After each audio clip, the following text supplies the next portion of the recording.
blood. As obvious as it may seem, but many of us commit mistakes in identifying the enemy. Let us look beyond within every person that we quarrel with, either in the church or in the place that we work with, our neighbors or the personality in the practice. Let us look deeper into the person that inflicts pain and creates problem in our lives. The devil is around to sow dissension, division, and conflict in the world. Even our own flesh, the sinful nature, and the society that we live in are leaning towards Antichrist. The present world and our flesh will go against Jesus Christ, His Word, and His worshippers. We struggle with fellow men, as we know, but deeper than the obvious, we struggle not with man. There is a power that is working against us, whose goal is to divide and conquer. Our fellow man is not our enemy. Okay? We don't fight each other here. Even those people who causes trouble on you, they are not your enemy. Our Lord, while hanging on the cross, between two thieves, right? What was his last words? One of his last words said, he prayed to our Father in heaven. He said, Father, forgive them. Forgive them, for they do not know what they are doing. The same person that pounded 6-inch nails on his wrist, right? And on his hands, on his feet. The same people that tortured the Lord Jesus Christ. While hanging there on the cross, he said, Father, forgive them. Because the Lord knows that the enemy is not about the people that tortured him and murdered him. There is a greater enemy, which is our sin, which leads us to death, total separation from the Lord.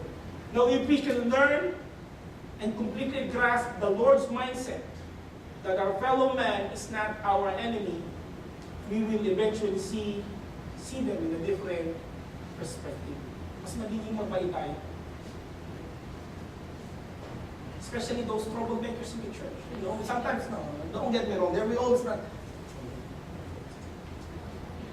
It's hard, right? But fellow man is not our enemy. And maybe if we know deeper what they are going through, we will understand them. Maybe they're going through with some difficulties in life, right? As we all passes through that stage. But people are not our enemy. And if we know them, we can earnestly pray for them. We will be more compassionate. We will be more patient and understanding. It's going to be a total change on how we view and how we deal with people once we realize that they are victims like us. And it will start with the change in our perspective about the true and the real enemy. Okay. The struggle is not with man. Okay, the next point. 3 points now. The struggle is with spiritual forces. You will be naive if you do not believe that the devil exists. His strategy is to attack God's children, to inflict pain, to make us miserable. He will do anything to separate us from God, to put doubts into our hearts.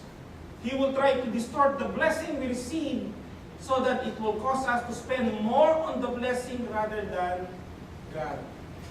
You know the biggest competitor of God? People? Is His blessing. Right? Is His blessing. Lord, wala po ako trabaho.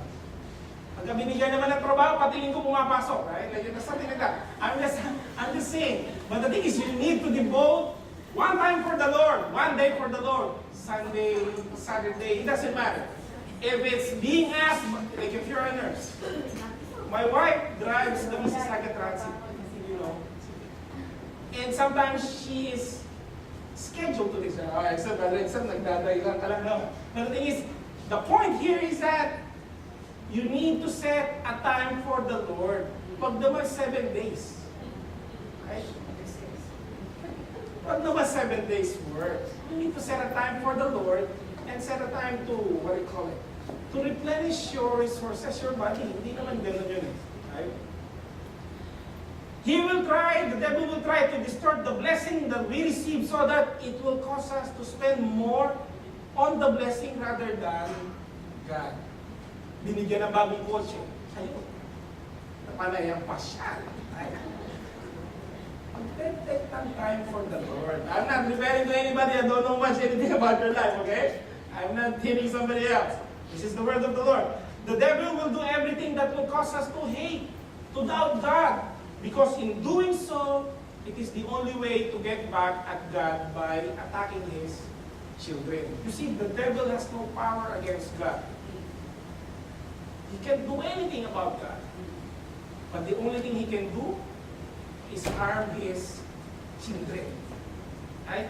Pero bubulungan ka lang. If you are Christian, then the Holy Spirit has resided in your heart. The devil will not overtake you or overpower you. No longer. Why? Because the Spirit of the Lord is with you. But the only thing the devil can do is whisper in your ear. Hindi ka naman pinansin ni Pastor. Huwag ka naman church. Like something like that, right? Hindi ka naman pinansin ni Brother Adel. Hindi ka kinamayan. That's the only thing he can do, but he cannot overpossess you. Okay? But you gotta look around sometimes. Baka naman yung mga kaibigan na nagkukwento. Sumangasan ka mo. Right? And so far, the devil has influenced many people on how they view God. Man's tendency when we go through trials and tribulation is to question who? You question the devil? You always question God. Right? We are quick to blame God for every disaster, for every problem, for every calamity, but seldom, if not, we heard the devil blame for it. Right?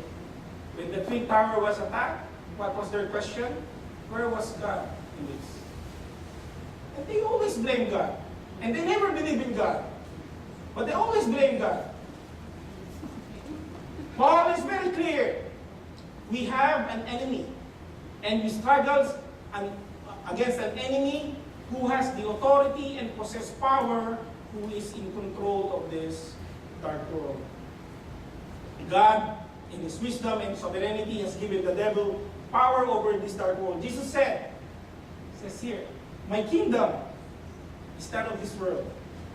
If it were, my servants would fight to prevent my arrest by the Jews. But now my kingdom is from another place. Currently, this world which Paul described as dark belongs to the devil and his legions. A time will come when Jesus will liberate this world from the effects and curse of sin. There will come a time when God will finally put an end to the devil and his cohorts, when God will throw them into the lake of fire, the devil, his legions, and those people who rejected the Lord Jesus Christ. As sad as it may seem, right? But because the hell is not designed for man who opposed or rejected the Lord. And we need, as His children, as God's children, to convey that message. Some people are saved by grace and love. Some people are needed to be shocked and tell them that hell is reality.